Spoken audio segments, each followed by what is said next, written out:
As we draw towards the end of our series of the Moshiach Midas Marathon, I once again thank the anonymous sponsor of the Shem and who sponsored them in the honor of our campaign. If anyone has not yet given yet and they want to give, they could do so. Training Postgame, uh, trainingpostgame.org. If you could see this as it appears on the screen, trainingpostgame.org. Okay. The next midas that we're going to discuss here in the marathon of Mashiach midas is our three midas, which are very connected. It's almost four, but we're only going to talk about three right now, which are Ben Menuval Av, Bas Kama Be'ima, and Kala B'chamaisai. Right?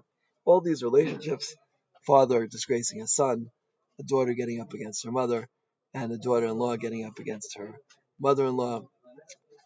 In all of these cases, the as the Radak explains, yeah, he says a ben haylo linasil av. You should chavit him.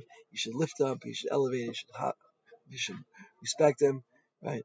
And we find the Radak says even in his generation, mashpilu ma'azeu.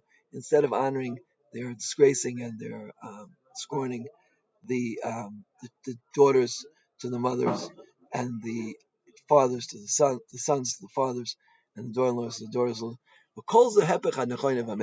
Says the Radak, this is not the way it's meant to be. It's meant to be that children should show tremendous, tremendous respect to their parents. And if we don't see it, then we know that we're on the way towards Mashiach. The Mitzudas David adds over here that the door is parakolkach ki aben medabro aviv divri nevela agunus. Yeah, the Mitzudas is terrified. He's shocked. How can it be that a son can speak words of nevela, of disgust and disgrace to his father and to his and daughter to his mother, l'charfu l'gadva, to disgrace her and to blaspheme her. All of these things are just a complete twist, a complete turn of the way the world is really meant to be, the way the world is really meant to be. And we must be ever so careful, once again, not to let ourselves be pulled into this terrible, terrible phenomenon. The Bible adds here that a son, will disgrace his father, right? Right? Says the Malbim, how could it be that the fruit of the mother's womb, the father's loins, how can it be that they disgrace their parents? That's moral. This shows that the tremendous confusion and destruction of the nation. Right? Right? The fact that the natural love and bond that's meant to exist between a child and a parent is not enough to maintain the honor. This is a sign of complete destruction and puts us in a very, very dangerous place. We have to be ever so careful. We have to be ever so careful to understand what's really, really going on here and how destructive it is. How destructive it is. How destructive it really is.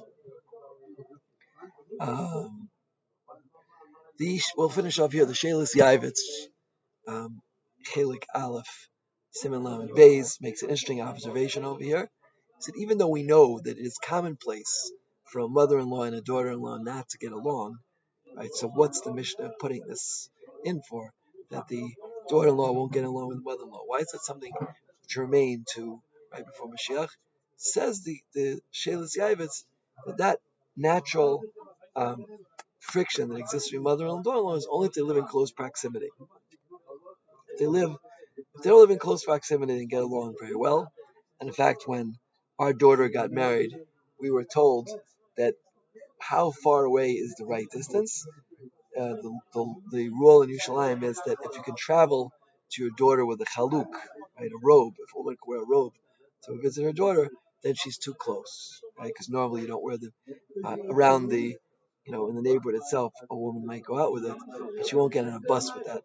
So if she can travel to her daughter with a chaluk, then she's much too close. In any event, we're getting to the end here of these midas, And as we get closer to the end, become more and more difficult, more and more farther and farther away from the honor that is meant to be shown, more and more of a breakdown, a complete breakdown of everything holy in society. And as we see it happening in front of our eyes, we should turn our eyes upward to Kadosh Baruch Hu and pray and daven that the Moshiach will come soon. And again, as I mentioned, trainingpostskim.org. If you haven't given yet and you would like to participate in our Yarchikala, please do it now because the time is running out and the campaign is getting close to the end. And that's trainingpostskim.org.